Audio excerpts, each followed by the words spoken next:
बिस्मिल्लाहिर्रहमानिर्रहीम, अस्सलाम वालेकुम। मेरे बड़े अच्छे कोलीग हैं, मेरे सीनियर हैं, एग्जेक्टिव प्रोड्यूसर हैं, और उन्होंने एक ख़बर मुझे भेजी और ज़ाहिर है कि वो इस पर बहुत ज़्यादा पूरी तरह से मुतमईन थे और उनके सोर्सेज ये चीज़ बता रहे थे, उन्होंने मेरे से भी शेयर की और उन्होंने तो सब नाम वगैरह हर चीज़ बताई कि पैगाम कहाँ से कहाँ चला है।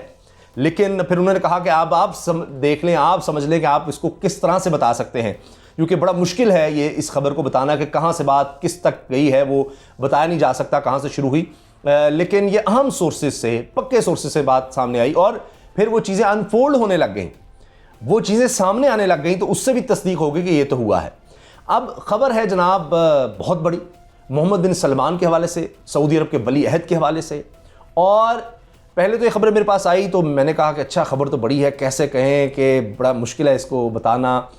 तो साथ ही फिर जनाब उन्होंने दूसरी खबर दे दी, वो भी ठीक होती नज़र आ गई, और उसमें जनाब जो यूएई के वली अहद हैं मोहम्मद बिन ज़ैद अल नहयान, उनका भी नाम आ गया, तो खबर तो और बड़ी हो गई। अब जनाब मैं आपको पहले जो ताज़ा खबर सामने आई वो बता देता हूँ और उसके बाद फिर मैं आपको पीछे ले जाऊँगा मोहम्मद बिन सलमान के हवाले से जो पहली चीज़ सामने आई।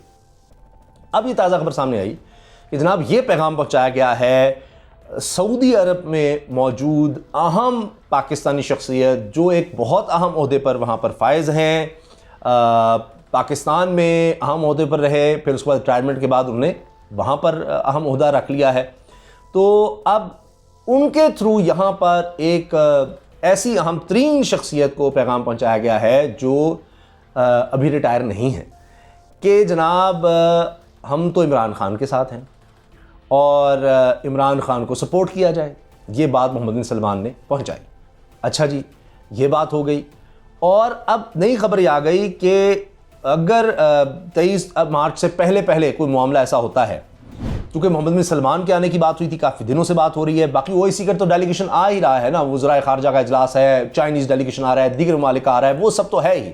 लेकिन आप खुद देखिए काफ़ी दिनों से खबर चल रही थी कि मोहम्मद बिन सलमान आ सकते हैं, मोहम्मद बिन सलमान आ सकते हैं। चीफ गेस्ट वो हो सकते हैं 23 मार्च को जो परेड होनी है, तारीखी परेड, जिसमें पाकिस्तान की तारीख में एक ऐसा वाक़या होगा जो पाकिस्तान की तारीख में हमेशा सुनहरे रूप से लिखा जाएगा। लेटेस्ट जहाज़ J-10C पाकिस्तान उनको दिखाएगा, दुनिया के सामने लेकर आएगा, अपनी ताकत सामने लेकर आएगा। तो उस दिन मोहम्मद बिन सलमान भी आ रहे हैं। लेकिन आप देखिए, इससे पहले शेख रशीद तक ये कह चुके जी 15 मार्च के बाद सारी चीज़ें आ जाएंगी। ये खबरें चली कि इस मामले को हम ज़्यादा लटकाना नहीं चाहते। फवाद चौधरी ने कहा कि हम स्पीकर से कह रहे हैं कि जल्द से जल्द इजलास बुलाया जाए, हम इस चीज़ को 23 मार्च से पहले निपटाना चाहते हैं ताकि इमरान खान से पूरे कॉन्फिडेंस के साथ जाएं, किसी को कोई शक शुबा ना रहे। तो फिर ये तारीख आगे क्यों गई? अब क्यों गई, ये भी खबर सामने आ रही है कि भाई कोई इधर उधर ना गेम हो जाए। फिर जलसे का कहा गया था कि जी हम डी चौक में जलसा करेंगे इस तहरीक इत्तेमाद पर वोटिंग से पहले, तो कोई गड़बड़ होती है। आप देखा ना आपने कि मौलाना फजलुर रहमान ने भी ऐलान कर दिया, तो इसी तरह का ऐलान वो कह रहे थे कि फिर हम भी करेंगे, वो तो तसादुम ना हो जाए, बदमज़गी ना हो जाए, कुछ भी हो सकता है। तो उनसे कहा गया कि जी अगर इमरान खान वज़ीर-ए-आज़म ना हुआ तो फिर हम नहीं आ रहे, ये कहा गया। अब उसमें आप जो भी इसकी इंटरप्रिटेशन लें कि जी इमरान खान के हम बिल्कुल साथ हैं, हमें वो बहुत पसंद है, वो क्यों पसंद है, क्या हो सकता है इसकी वजूहात, यूएई भी अब इमरान खान को इतना ज़्यादा क्यों पसंद कर रहा है, वो मैं आपको बताऊंगा। क्योंकि माजी में तो ख़ानदानी ताल्लुकात नून लीग के रहे हैं, उनकी इन्वेस्टमेंट वहाँ पर रही है, हर तरह से ताल्लुकात रहे हैं। तो अब ये मोहम्मद बिन सलमान को इतना ज़्यादा क्या है इमरान खान से, क्या वजह है? इमरान खान की तो वहाँ कोई इन्वेस्टमेंट नहीं है, कुछ भी नहीं है। इसके पीछे ये अमेरिका का मामला क्या है, रूस चीन का मामला क्या है, यूक्रेन की जंग का क्या मामला है, तेल का मामला क्या है, ये सब मैं आपको बताऊंगा।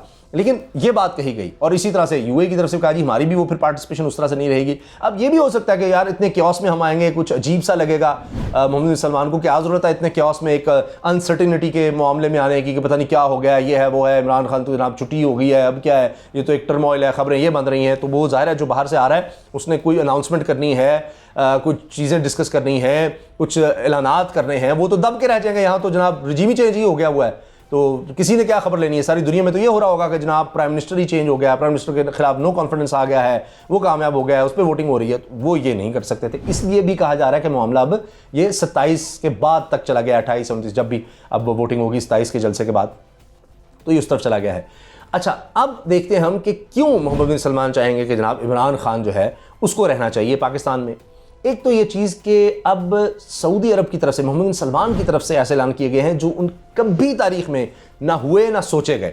मिसाल के तौर पर मोहम्मद सलमान ने कहा कि यानी अमेरिका को कह रहा है मोहम्मद बिन सलमान कि हमारी 800 अरब डॉलर की इन्वेस्टमेंट है अमेरिका में, हम वो निकाल रहे हैं। ये उन्होंने हाल ही इंटरव्यू में कहा कुछ अर्सा पहले। और यानी अमेरिका अपनी हद में रहे, वो भी बात आए। अगर जो बाइडन माजी में कहते रहे जी हमें मोहम्मद बिन सलमान से बात करने की जरूरत नहीं है, ना फ़ोन करना है, ना कुछ करना है, ना बात करनी है, और उसके खिलाफ बयान देता रहा है, तो अब मोहम्मद बिन सलमान का कह रहे हैं जी मुझे भी कोई ज़रूरत नहीं है, मुझे भी कोई शौक नहीं है।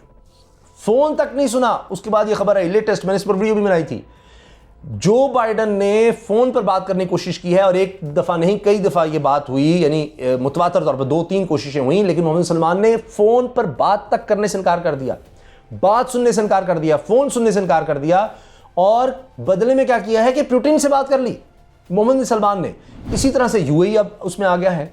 दोनों को जो सबसे ज़्यादा इस पर समझे दुख, रंज या गुस्सा है अमेरिका पर, अब वो उनको मौका मिल निकालने का, वो ये कि जी यमन पर दीगर मामला पे तो आप हमारे साथ नहीं आते थे, अब आपको क्या हो गया है। अमेरिका चाहता था कि जी सऊदी अरब से बात करें, अब वो बरतानिया को भेज दिया है कि जी बरतानिया बात करे कि जी तेल के हवाले से कुछ कर दो, हमने पाबंदी लगा दी है रूस के तेल पर, तो अब होगा क्या, हमें तो तेल चाहिए। और यही ममालिक हैं यूएई और सऊदी अरब जो फौरी तौर पर जल्दी बढ़ाकर ऑयल की कमी को पूरा कर सकते हैं, वो अब खेल रहे हैं उनके साथ। अब उनको ये जुर्रत कहाँ से मिली?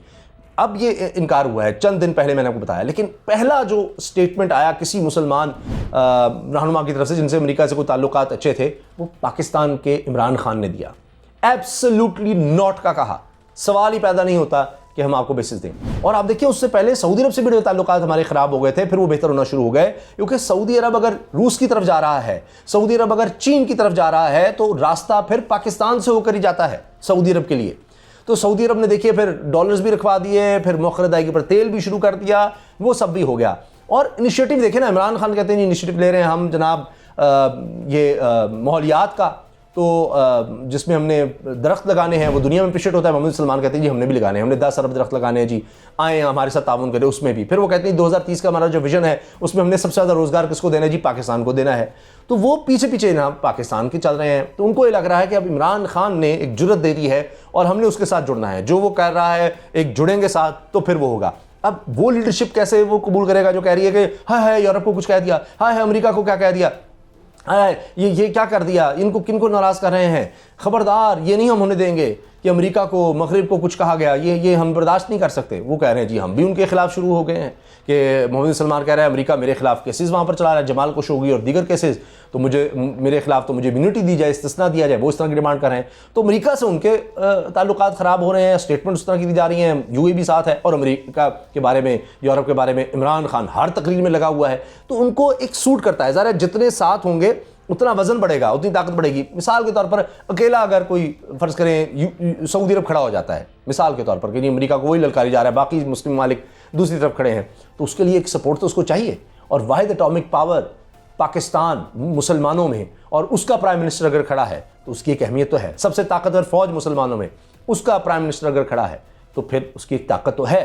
तो वो चाहेंगे उनकी सपोर्ट हो, वो चाहेंगे कि वहाँ पर स्टेबिलिटी रहे। तभी हमने CPEC के साथ आना है, हमने अब हालात ठीक करने हैं। अमेरिका से अगर हमारा इंटरेस्ट ख़राब हो रहा है तो हमने अफ़गानिस्तान को भी स्टेबल करना है, तो उसके लिए तो फिर चीज़ें वो ज़रूरी हैं, स्टेटमेंट्स और सोच, और ये सब कुछ कौन दे रहा है? इमरान खान। तो अब उनको इमरान खान इस वक्त सूट करता है, ना कि शरीफ ख़ानदान सूट करता है। तो ये वजूहात नज़र आ रही हैं। बाकी आपकी इस बारे में क्या राय है ज़रूर आगाह कीजिएगा। इजाज़त दीजिए, अल्लाह हाफ़िज़। पाकिस्तान जिंदाबाद।